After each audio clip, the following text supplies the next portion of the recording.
So ఇప్పుడు మనం Atmakur MLA Mekapati Vikram Reddy గారితో ట్రావెల్ అవుతున్నాం. అయితే ఈయన గురించి చెప్పాలంటే యంగ్స్టర్, సో చదువుకున్న వ్యక్తి, అన్ని విషయాల మీద ఒక అవగాహన కలిగిన వ్యక్తి, ఏం చేస్తే మనల్ని నమ్ముకున్న ప్రజలకు మనం ఇంకా మేలు చేయగలం అనే కాన్సెప్ట్ మీద ఆయన ముందుకెళ్తున్నారు. ఇదే కాన్సెప్ట్లో ఆయన చాలా కార్యక్రమాలు ఇంప్లిమెంట్ చేస్తున్నారు, ఇంకా కూడా కొనసాగుతున్నాయి. రేపు 24 ఎలక్షన్స్లో కూడా తిరిగి ఎమ్మెల్యే అయిన తర్వాత ఆయన దగ్గర ఉన్నటువంటి కాన్సెప్ట్స్ ఇంటే మాత్రం ఖచ్చితంగా మనకు మైండ్ బ్లోయింగ్ అనిపిస్తుంది. సో ఈ స్థాయిలో తన నియోజకవర్గాన్ని తన నమ్ముకున్న ప్రజలకు ఏదో చేయాలని ముందుకెళ్తున్న యువనేత ఈరోజు మనతో ఉన్నారు. చాలా రోజులు ప్రయత్నిస్తే, ఇన్ఫ్యాక్ట్ చాలా రోజులు ప్రయత్నం చేస్తుంటే మనం ఈ రోజుకి ఆయనతో మనకు అపాయింట్మెంట్ కుదిరింది. ఫస్ట్గా sir thank you very much sir for giving this opportunity. అండి చెప్పండి. వెల్కమ్.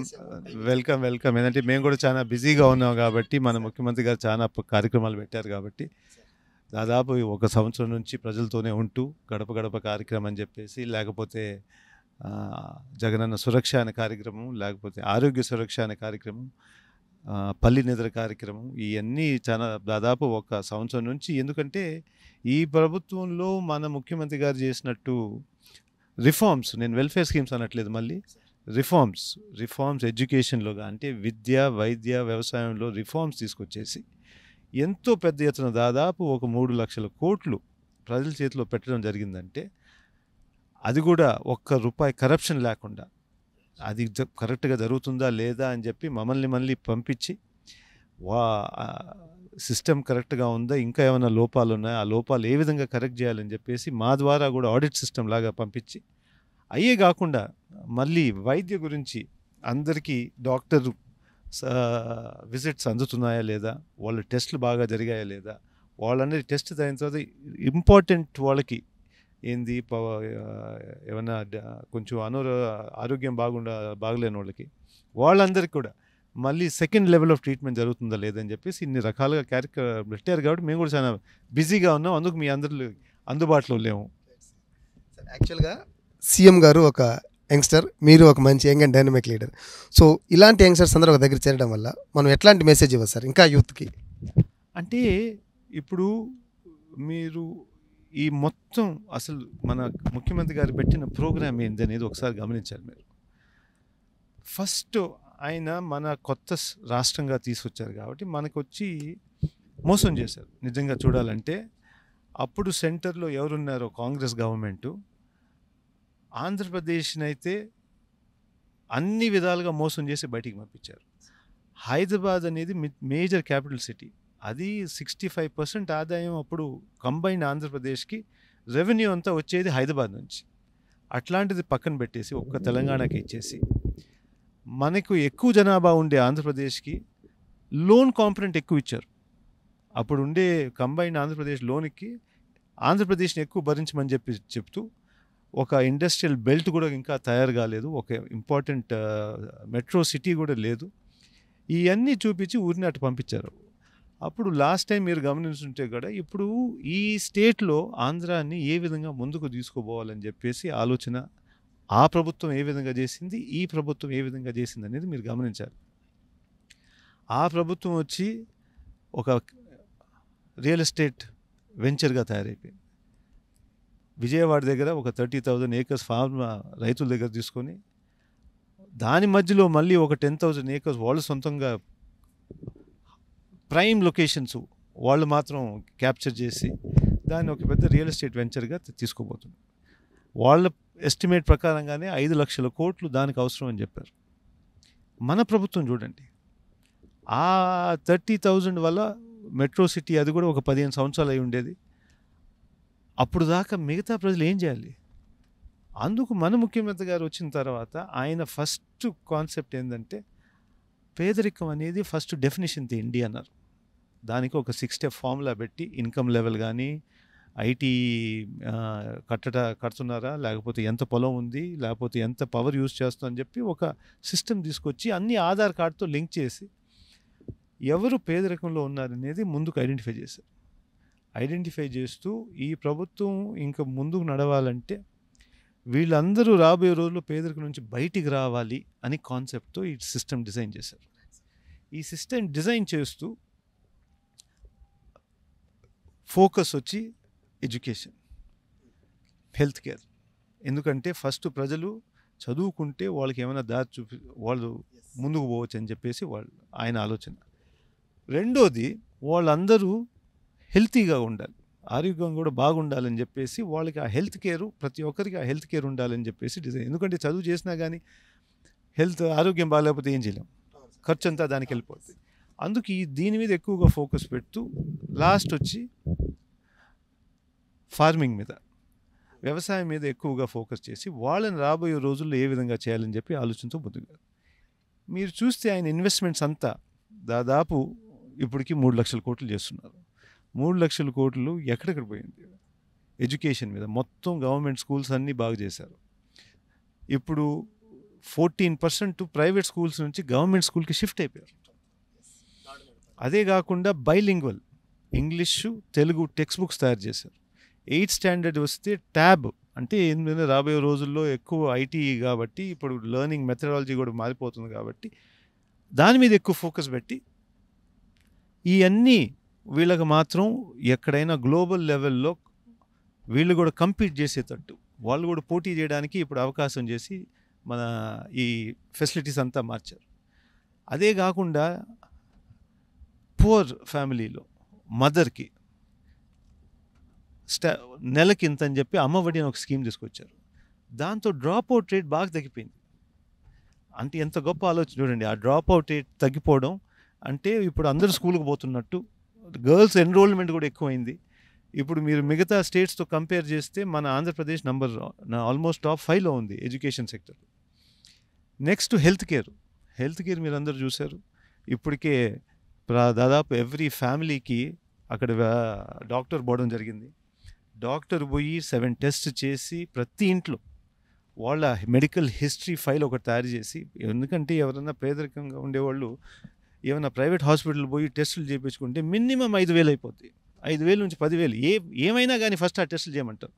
అట్లాంటిది ఒక మెడికల్ హిస్టరీ తయారు చేసి రాబోయే రోజుల్లో మొత్తం స్టేట్ అంతా ఫ్యామిలీ డాక్టర్ అనే కాన్సెప్ట్ తీసుకొచ్చేసి ప్రతి ఒక్క సచివాలయంలో ఒక క్యాంప్ పెట్టి అవసరమైన వాళ్ళందరికీ మళ్ళీ ట్రీట్మెంట్ ఇస్తూ మళ్ళీ సెకండ్ లెవెల్ ఆఫ్ ఫేజ్ 2లో జగనన్న ఆరోగ్య సురక్ష అని తెలిపి తీసుకొచ్చేసి హెల్త్ కేర్లో కూడా ఈ విధంగా తీసుకొచ్చారు. నెక్స్ట్ మీరు చూస్తే ఆయన కార్యక్రమాలన్నీ మహిళలు 45 to 60 years ఓల్డ్, అంటే 45 yearsకి వాళ్ళ బాధ్యతలు, పిల్లలు పెంచే బాధ్యతలన్నీ అయిపోతాయి కాబట్టి వాళ్ళు కూడా వాళ్ళకి ఏమైనా చేయాల్సిన అవసరం ఉంటుందని చెప్పేసి పేదవాళ్ళు చేయూత అనే కార్యక్రమం తీసుకొచ్చారు. అంటే వాళ్ళకి పెట్టుబడి గవర్నమెంట్ ద్వారా 18,000 రూపీస్, 18,000 రూపాయలు వాళ్ళ చేతుల్లో పెడుతూ వాళ్ళు పెట్టుబడి ఏమన్నా వ్యాపారం ఏమైనా మొదలు పెట్టుకోవచ్చు. అంటే బర్రెలు కొనుక్కొని పాలైనా చేసుకోవచ్చు, లేకపోతే చిన్న కిరాణా పెట్టుకోవచ్చు.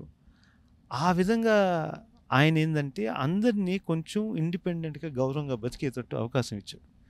వాళ్ళకి ఇప్పుడు డైరెక్ట్గా అమూల్తో కానీ టైఅప్ చేసేసి వాళ్ళ తీసుకునే పాలు కూడా ప్రైస్ కూడా ఫిక్స్ చేసేసి వాళ్ళు కూడా ఏమి నష్టం లేకుండా ఆ విధంగా ఒక సిస్టమ్ తీసుకొచ్చేసారు. మళ్ళీ 60 దాటిన తర్వాత ఇంకా పని చేయలేరు కాబట్టి వాళ్ళు కూడా పేదవాళ్ళు కదా, అంటే పేదవాళ్ళు కదా వీళ్ళందరూ బయటికి రావాలి కాబట్టి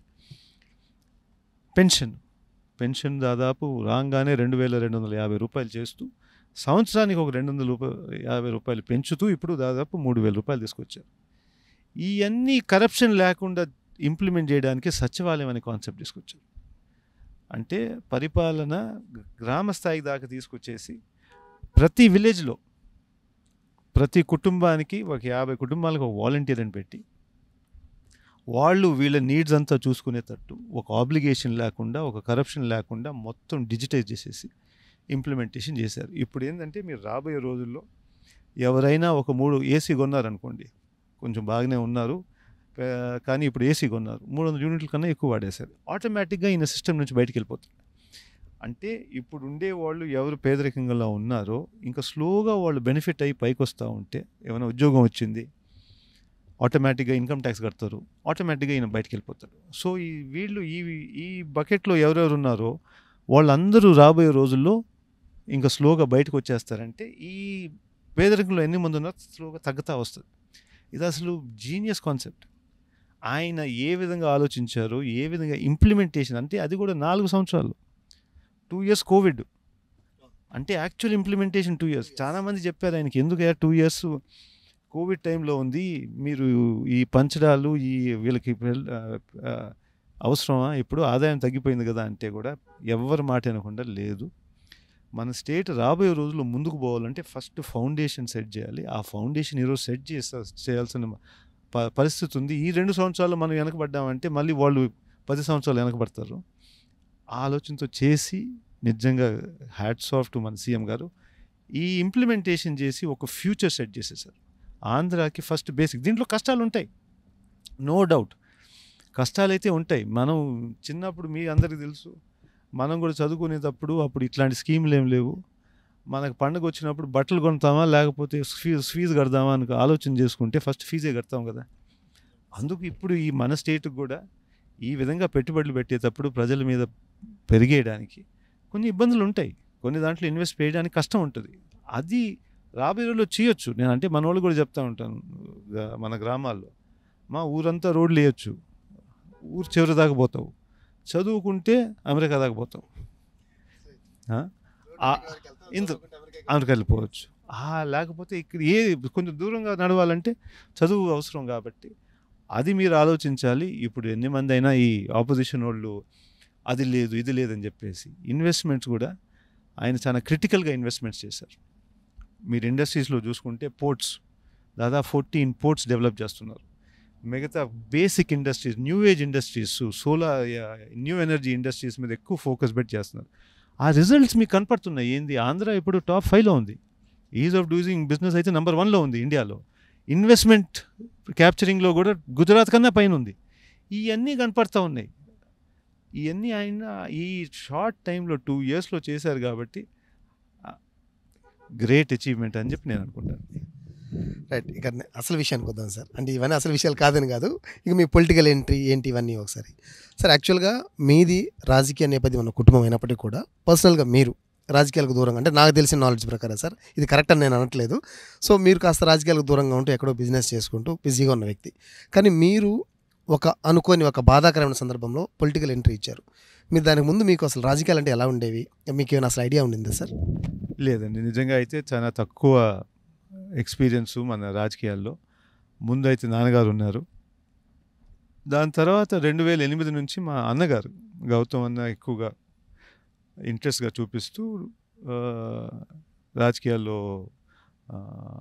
యాక్టివ్గా పార్టిసిపేట్ చేస్తున్నారు. అప్పుడు కూడా మేము ఫ్యామిలీగా అనుకున్నాం, అంటే ఎవరో ఉంటే ఒకరు పాలిటిక్స్లో ఉంటే ఒకరు బిజినెస్ చూసుకోవాలి కదా, మనం కూడా అందరూ ఒక దగ్గర ఉండకూడదు అని చెప్పేసి డిస్కషన్లో. అందుకు నేను కూడా ఎప్పుడు కొంచెం దూరంగానే ఉన్నాను, ఆ బాధ్యతలంతా మన అన్నగారే తీసుకుంటున్నారు. సో నేను కూడా రావడం అంటే అది నిజంగా చాలా షాకింగ్ ఇన్సిడెంట్ అది. ఆ టైంలో అసలు మాకు అసలు ఏం అనేది బుర్ర పనిచేయలేదు అన్నమాట. అట్లాంటి జరుగుతుందని కూడా ఎవరు అనుకోలేదు. అంత ఫిట్గా ఉండి మనిషి అంత మేము దాని ముందు రోజే అందరం కూర్చొని డిస్కస్ చేస్తూ ఉన్నారు. అన్నగారు కూడా దుబాయ్ పోయి వచ్చున్నారు, చాలా సంతోషంగా ఉన్నారు. ఒక 50,000 crores ఇన్వెస్ట్మెంట్స్ ఇమీడియట్గా వస్తున్నాయి, సీఎం గారితో మాట్లాడి ఒప్పించేస్తాను, దాని తర్వాత సౌత్ కొరియా పోవాలి, దాని తర్వాత మళ్ళీ ఆ దావోస్ పోవాలని చెప్పేసి ప్లానింగ్ కూడా చేసుకుంటా ఉన్నారు అన్నమాట. హఠాత్తుగా అది జరిగిన తర్వాత మాకు కూడా అర్థం కాలేదు అసలు ఏం జరిగింది, ఏ విధంగా ముందుకు పోవాలని చెప్పేసి దాదాపు ఒక నెల కాదు 45 రోజులు అందరూ కూర్చొని ఏ విధంగా పోతాం, అసలు ఫస్ట్ మనం పాలిటిక్స్లో కంటిన్యూ అవుతామా లేదా అని ఫస్ట్ క్వశ్చన్.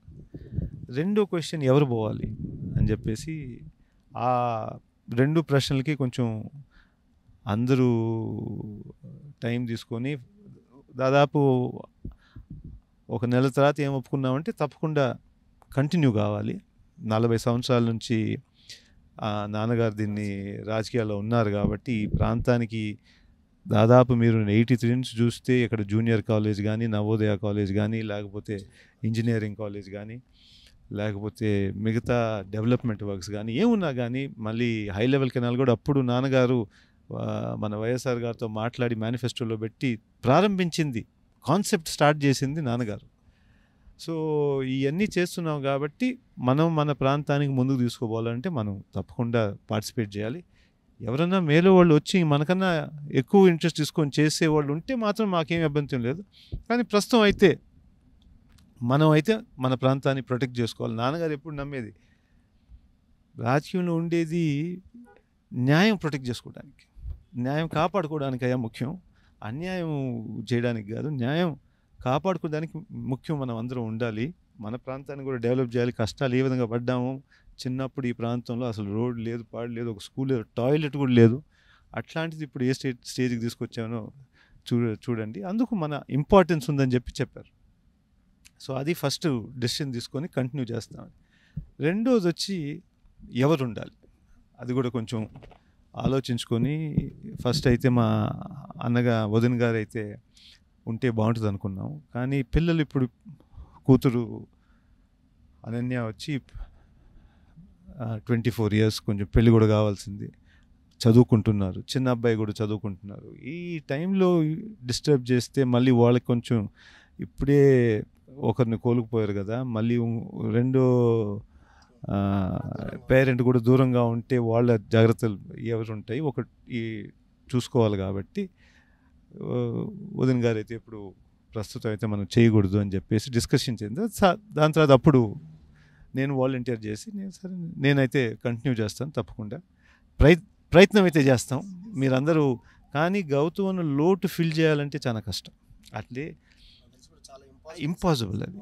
అందుకు ఆయన క్యారెక్టర్ వేరు, ఆయన బలం వేరు, ఆయన ఆలోచన వేరు, ఆయన ఫోర్సైట్ వేరు.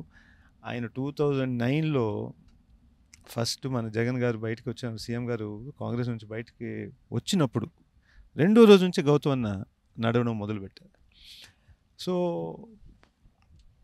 అట్లాంటి లోటు ఫిల్ చేయాలంటే మన అందరం కంబైన్ చేస్తేనే అవుతుంది అని చెప్పాను నేను కూడా. మన వదిన కూడా ఏ విధంగా ఎంజీఆర్ ఫౌండేషన్ పార్టిసిపేట్ చేయాలి, నాన్నగారు వచ్చి పాత రిలేషన్స్ కానీ ఏ విధంగా కొంచెం పెట్టాలి, మనం కూడా గ్రౌండ్ లెవెల్లో ఏం ప్రయత్నం చేయాలి, అందరూ కలిసి చేస్తే అప్పుడు 50% లోటు కూడా తీర్చగలుగుతామేమో నాకు డౌట్గా ఉంది. కానీ ప్రయత్నం అయితే చేయాలి కదా అని చెప్పి ముందుకు వచ్చి ప్రారంభించామండి. మీరు రాజకీయాలకు రాకముందు ప్రతి ఒక్కరు కూడా రాజకీయాలంటే ఒక ఇంప్రెషన్ ఉంటుంది, ఒక అభిప్రాయం ఉంటుంది. ఓ ఇలా ఉంటాయేమో అంటే కొంతమంది ఏమంటారంటే రాజకీయాలు అంటే బురద, నాకెందుకు ఆ బురద, సినిమాలో పెట్టిన డైలాగులు మనం చాలా చూస్తున్నాం సార్. సో రాజకీయాలకు రాకముందు రాజకీయాల పట్ల మీ ఒపీనియన్ ఏంటి, వచ్చిన తర్వాత ఎలా మారింది? ఫ్రాంక్గా చెప్పాలంటే నేను ఎక్కువ ఇంట్రెస్ట్ కూడా చూపించలేదు కాబట్టి నాకు ఎక్కువ తెలీదు రాజకీయం గురించి కూడా. మనం సినిమాల్లో చూసింది రావు ఇట్లాంటి వాళ్ళని చూసాం కాబట్టి చిన్నప్పుడైతే పెరిగి మాత్రం రాజకీయంలో ఉండకూడదబ్బా అట్లాంటి సినిమాలు కూడా అదే విధంగా చూపించారు కాబట్టి. దాని తర్వాత యాక్చువల్గా అయితే నేను ఎక్కువ పార్టిసిపేట్ కూడా చేయలేదు, ఎందుకంటే ఎక్కువ ఎలక్షన్ టైంలో పార్టిసిపేట్ చేసేది. కానీ టీవీలో చూసేది మీరు అందరూ చూస్తూ ఉంటారు. టీవీలో మంచి ఎప్పుడు చూపారు, ఎప్పుడు సర్కాస్టిక్ లేకపోతే సర్కాజము లేకపోతే నెగిటివ్ కామెంట్స్ నెగిటివ్ చూపిస్తారు, కానీ పాజిటివ్ చూసేది తక్కువ. అది ఎందుకో నాకు తెలీదు, ప్రజలు నచ్చరా లేకపోతే వాళ్ళకి ఇట్లాంటి ఛానల్ మార్చేస్తారు కాబట్టి ఎక్కువగా వాళ్ళు తిట్టుకుంటూ ఉంటే ఇది తిట్టుకుంటూ ఉంటే వాళ్ళు అరుస్తారు, మళ్ళీ ఏంది అటు తిట్టుకుంటున్నారు చూస్తామని చూస్తారు. అదేందో నాకు చాలా వింతగా ఉంటుంది అది. బట్ కానీ దిగిన తర్వాత మాత్రం పవర్ టు ఇంపాక్ట్ పీపుల్, ఆ పొజిషన్లో ఉండి ఎక్కువ ఇంపాక్ట్ చేసే పాసిబిలిటీ మాత్రం పాలిటిక్స్లో అయితే ఉంది. చేయాలంటే ఏ విధంగా మంచి చేసి ముందుకు తీసుకుపోయే అవకాశం అయితే తప్పకుండా పాలిటిక్స్లో తప్ప ఇంకెక్కడా లేదండి. సో మీకు సంబంధించిన మరొక మెమరబుల్ మూమెంట్ని మాతో షేర్ చేసుకుంటాను ఆశిస్తూ ఇంకొక క్వశ్చన్ సార్. ఫస్ట్ టైం మీరు అంటే ప్రతి ఒక్కరికి అంటే పాలిటిక్స్లో ఉన్నప్పుడు అంటే మీరు అనుకోకుండా రాజకీయాలకు వచ్చినప్పుడు కూడా మొత్తానికి అయితే రాజకీయాలకు వచ్చేసారు కాబట్టి ఫస్ట్ టైం అసెంబ్లీలో కాల్ పెట్టినప్పుడు ఎలా ఉండింది సార్ ఆ ఫీలింగ్? అంటే that is actually a temple, అది యాక్చువల్లీ ఒక గుడి, డెమోక్రసీకి ఒక గుడి. అక్కడ జరిగే డిబేట్స్ కానీ దట్ అట్మాస్ఫియర్ కానీ ఒక లెజిస్లేషన్ తీసుకురావడం కానీ మన వల్ల ఎన్ని మంది బాగుపడతారనేది that is a very secret feeling. అది అంటే ఇట్స్ వెరీ డిఫికల్ట్ ఆ ఎమోషన్ ఎక్స్ప్లెయిన్ చేయడానికి, చెప్పలేము, కరెక్ట్గా చెప్పలేము. But it's a very good feeling that participating in in a democratic temple అనేది it's a very good feeling అండి, వితౌట్ డౌట్.